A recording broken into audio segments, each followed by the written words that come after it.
추수할 일꾼이라는 제목으로 같이 말씀을 나누겠습니다. 오늘 우리는 방금 읽은 대로 마태복음 9장 35에서 38절 말씀을 통해서 예수님께서 찾으시는 일꾼이 누구일까, 어떠한 사람일까를 함께 묵상해 보려고 합니다. 본문 37절에서 예수님께서 이렇게 말씀하십니다. 추수할 것은 많되 일꾼이 적으니. 여기서 일꾼이 적다라는 말은 매우 절제된 그리고 소극적인 표현입니다. 예수님이 이 말씀을 하셨을 당시 실상은 일꾼이라고 말할 수 있는 사람은 일꾼이라고 말할 수 있는 사람이라고 해봐야 예수님 혼자였고, 많이 쳐줘봤자 세례 요한까지 2명 정도 뿐이었습니다. 제자들은 그때 예수님을 따라다니면서 배우고는 있었지만 예수님처럼 추수할 일꾼, 예수님처럼 하나님 나라 사명을 감당하고 있다, 이렇게 보기는 어려웠습니다. 예수님께서는 이제까지 혼자 공생의 사역을 하시며 혼자 감당해 오신 사명을 이제는 제자들에게 맡기시려는, 사명을 이제 전수하시려는 그 시점에 계셨고, 이제는 추수할 책임이 또 사명이 제자들에게로 넘어가야 할 때가 된 것입니다. 그때가 오늘 말씀의 시점입니다. 그래서 본문 35절에 예수님께서 가르치시고 복음을 전파하시고 또 병든 자들을 고치셨다, 이 말씀이 나오는데, 이 말씀은 마태복음 4장 23절과 매우 흡사합니다. 오늘 본문이 마태복음 9장이고 또 이 말씀과 흡사한 거의 똑같은 말씀이 마태복음 4장 23절에 나오는데, 이것은 마태복음 4장 23절에서 예수님의 공생의 사역 전반을 요약하는 말씀, 가르치시고 복음을 전파하시고 병든 자들을 고치셨다, 이 말씀을 이야기하고 또 예수님의 공생의 사역이 5장 동안 이렇게 끝이 날 시점이 오고 또 예수님의 그 사명이 제자들에게로 넘어갈 시점인 마태복음 9장에도 또 비슷한 말씀을 하면서 이제 예수님의 공생의 사역이 오늘 읽은 본문의 시점에 이르러서는 마무리돼 가고 있고, 이제는 그 사명의 바톤이 제자들에게로 넘어가는 중요한 전환점이다, 이것을 나타내고 있습니다. 그렇다면 질문이 생깁니다.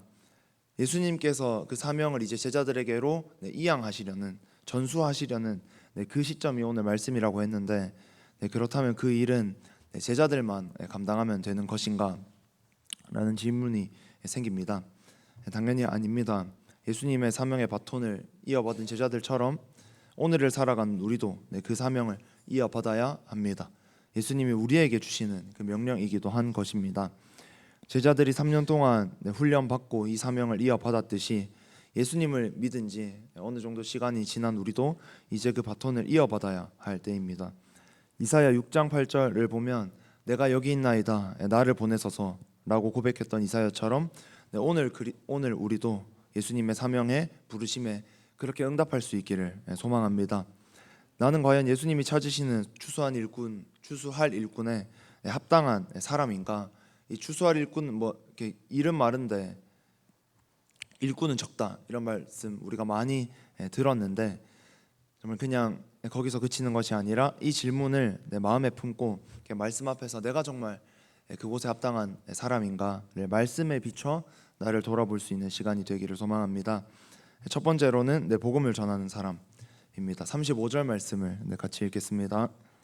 예수께서 모든 도시와 마을에 두루 다니사 그들의 회당에서 가르치시며 천국 복음을 전파하시며 모든 병과 모든 약한 것을 고치시니라. 여기서 예수님께서 하신 3가지 사역이 나옵니다. 말씀을 가르치는 것은 오늘날 목회자들이 감당한 사역이고, 사람을 고치는 것은 의료인들에게 해당한다면, 천국 복음을 전파한 예수님의 사역, 복음 전파의 사역은 특정한 직분자가 아니라 모든 성도들, 바로 저와 여러분 모두가 함께 감당해야 할 사역입니다. 예수님은 복음을 전하는 사람을 찾으십니다. 그런데 단순히 이렇게 어떤 복음이 아니라 예수님의 복음, 예수님이 말씀하신 그 복음, 또 예수님이 오늘 말씀에 전하신 그 복음, 성경이 말하는 복음을 전해야 합니다. 나의 해석, 나의 의가 아니라 오직 예수 그리스도의 복음이어야 합니다. 예수님 당시에도 바리새인들, 율법학자들, 서기관들, 많은 사람들이 하나님의 말씀을 해석하고 가르쳤지만 그들의 가르침은 예수님의 것과 달랐습니다. 그들은 그들이 가르치고 있었던 구약에 예언된 예수님, 그 메시아가 실제로 오셨음에도 그 예수님을 보고도 믿지 않았고 오히려 예수님을 비난하고 핍박했습니다. 예수님께서 37절에서 일꾼이 적다, 또 아까 말씀드렸듯이 일꾼이 적다고 하지만 사실 예수님을 제외하고는 거의 없다고 할 수 있는, 이렇게 말씀하신 이유는 스스로 의롭다 생각하고 있었던, 내가 말씀대로 잘 가르치고 있었다라고 생각하고 있었던 서기관들, 바리새인들, 율법학자들, 이런 사람들의 생각이 틀렸음을 증명하는 것입니다. 그들이 복음을, 말씀을 그대로 선포하고 있었다면, 말씀대로 살아가고 선포하고 있었다면 예수님께서 분명히 그들을 일꾼으로 여기셨을 텐데 예수님께서 그러지 않으셨다라는 것은 그들이 제대로 가르치지 못하고 있었다라는 것을 말해줍니다. 오늘 우리도 그럴 수 있다는 것을 생각하면서 내가 정말 말하고 있는, 내 삶이 선포하고 있는 그 말이 예수님이 말씀하신 복음이 맞는가를 잘 돌아봐야 합니다.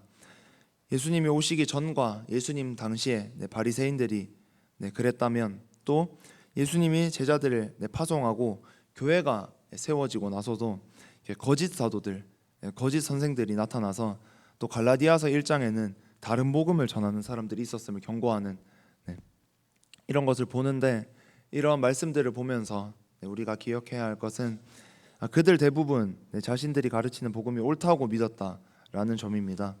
그들은 모두 어리석거나 무식한 사람들이 아니었습니다. 오히려 사회적으로 인정받고 지혜로운 사람으로 평가받던 이들이었습니다. 그렇기 때문에 우리도 이런 말씀을 볼 때는 돌아봐야 합니다. 내 말을 통해서든 또 내 삶을 통해서든 내가 전하는 복음은 정말 예수 그리스도의 복음인가? 내 생각과 해석이 덧붙여진 나만의 복음을 전하고 있는 것은 아닌가? 예수님께 사명의 바톤을 받은 우리는 복음만을 전해야 합니다. 언제든지 나의 것이 나갈 수 있습니다. 말씀을 전하는 저도 마찬가지입니다. 우리 모두는 나의 생각이 아니라 예수님의 뜻을 전해야 합니다. 그 정도에서 벗어나지 않으려면 다른 방법이 있는 것이 아니라 늘 주님 곁에 있어야 합니다. 또 그리고 겸손해야 합니다. 하나님이 누구를 통해서든 말씀해 주실 때 들을 수 있는 마음이 있어야 합니다. 그럴 때 하나님께서 쓰시는 복음을 전하는 사람이 되는 것입니다. 두 번째로는 예수님의 마음을 닮은 사람입니다. 36절 말씀도 다 같이 읽도록 하겠습니다. 시작. 무리를 보시고 불쌍히 여기시니 이는 그들이 목자 없는 양과 같이 고생하며 기진함이라. 이 짧은 구절에서 예수님의 마음이 분명히 드러납니다. 여기서 예수님께서 무리를 보시고 불쌍히 여기셨다. 여기서 불쌍히 여기셨다라는 표현은 단순한 동정심을 넘어서는 표현, 의미입니다. 우리가 어떤 누군가를 보고 그냥 좀 마음 아파하면서 불쌍하다, 이 정도가 아닙니다. 이 불쌍히 여기셨다라는 말의 원어를 살펴보면 불쌍히 여기셨다 전에 목자 없는 양과 같이 고생하며 기진함이라, 목자를 잃은 양같이 보는 그들을 보면서 기진하였다라는 말을 표현을 하는데, 이 기진함이라는 말은 그냥 좀 지쳐있다 이 정도가 아니라 거부당하다, 또 강하게 내던져지다라는 뜻을 가지고 있고, 또 불쌍히 여기셨다라는 말의 어근은 애타는 마음, 또 창자, 내부 기관, 이런 의미를 가지고 있습니다. 이런 말들을 종합해 볼 때 예수님께서는 목자 없는 양과 같이 고생하며 지쳐서 거부당하고 내던져져서 버림받은 사람들을 바라보시면서 이 불쌍히 여기셨다는 말에 애타는 마음, 창자, 내부 기관, 이런 의미가 있다고 했으니까 그들을 보시면서 마음속 깊은 곳에서부터 끓어오르는 애끓는 연민을 가지고 계셨다라는 것입니다. 예수님은 겉보기에는 멀쩡해 보일 수도 있지만 지치고 쓰러져 있는 사람들, 거부당하고 내던져진 사람들을 향해서 가슴 깊이 애통해야 하는 마음을 가지셨던 것입니다. 예수님은 이런 마음으로 영혼들을 보셨기 때문에 같이 일할 추수한 일꾼을 찾으셨고, 또 우리도, 나도 그런 마음으로 살려주셨습니다. 그렇다면 우리는 어떻게 예수님의 마음을 닮아서 예수님께 받은 사랑을 전할 수 있을까요? 두 가지로 짧게 보면, 첫 번째는 말씀입니다. 내가 어떻게 예수님의 마음을 닮을 수 있을까? 내가 어떻게 예수님의 마음을 알 수 있을까를 볼 때 첫 번째는 말씀입니다. 성경을 단지 정보로 읽는 것이 아니라 말씀을 통해서 하나님의 마음을 읽어내야 합니다. 하나님을 알아가야 합니다. 구약이든 신약이든 하나님이 왜 그렇게 말씀하셨을까? 하나님의 사람들은 왜 그렇게 이야기했고 반응했을까를 깊이 묵상하면 하나님의 마음을 느낄 수가 있습니다. 신약에는 예수님과 사도들의 생각이 직접적으로 드러나기 때문에 비교적 내용을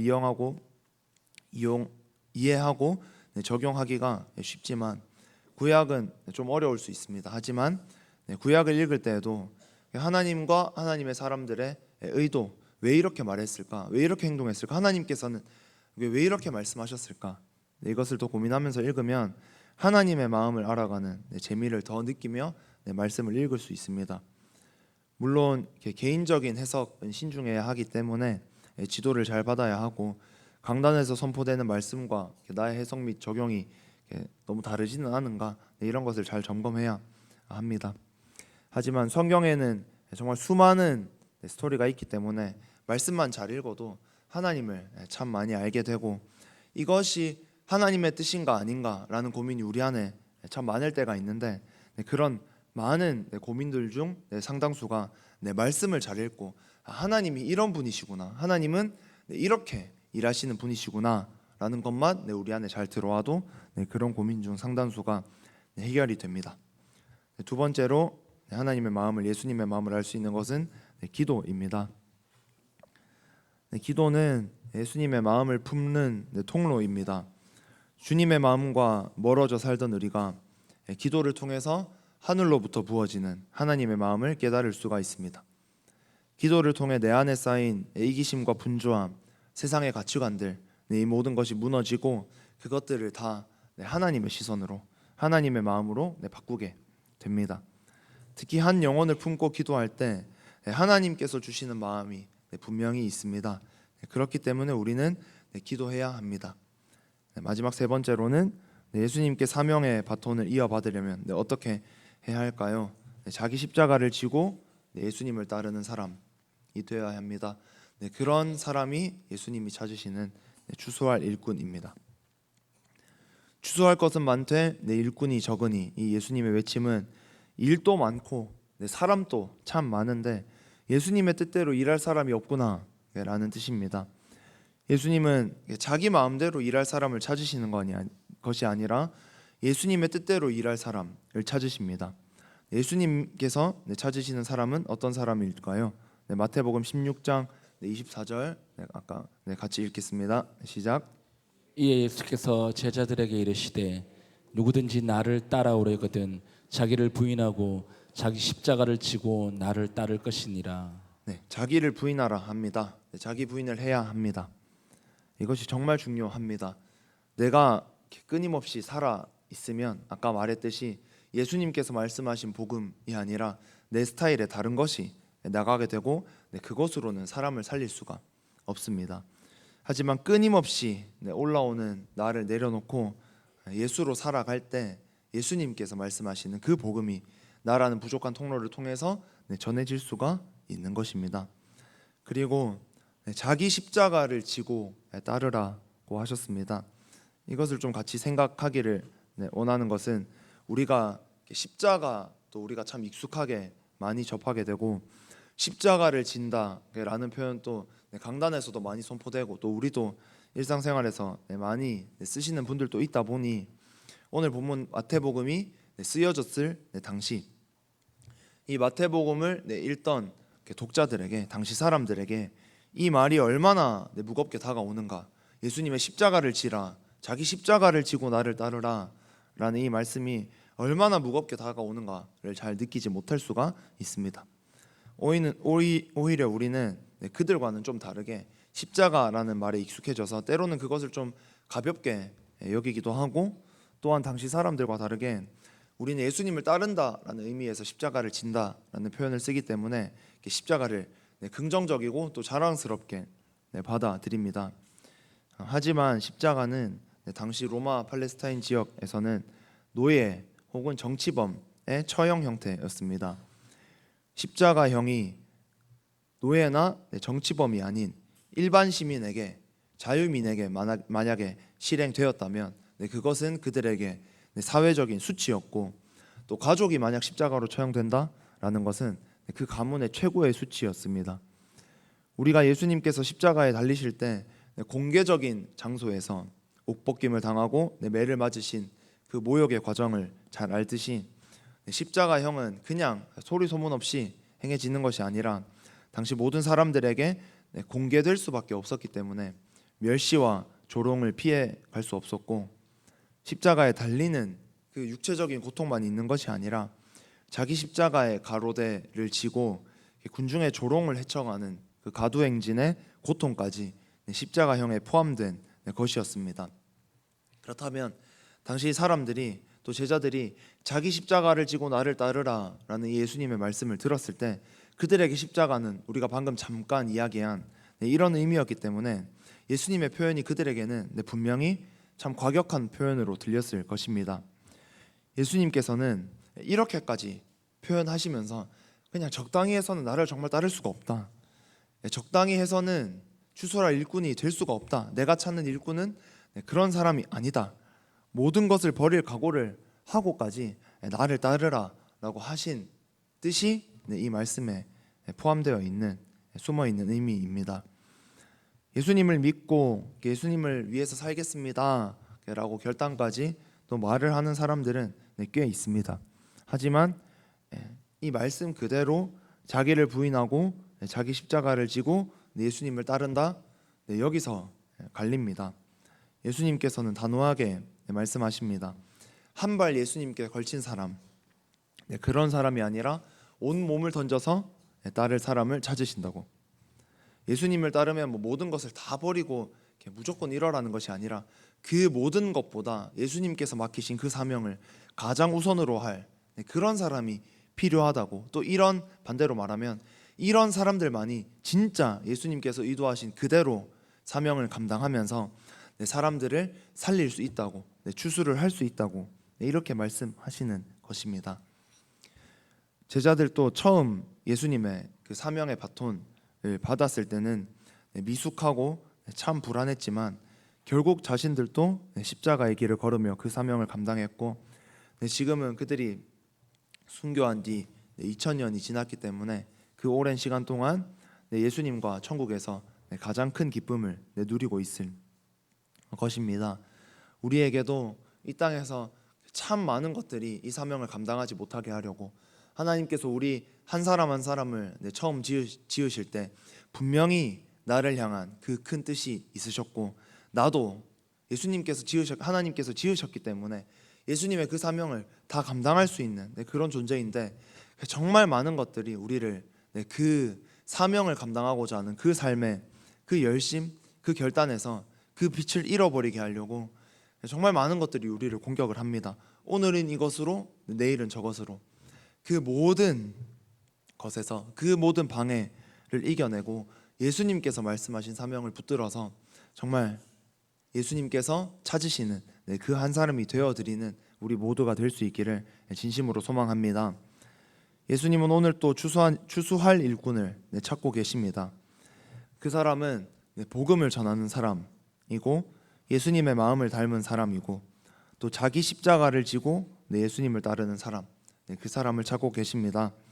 이사야 6장 8절에 주님 내가 여기 있나이다, 나를 보내소서 하는 이 고백이 오늘 우리의 고백이 또 기도가 되기를 소망합니다.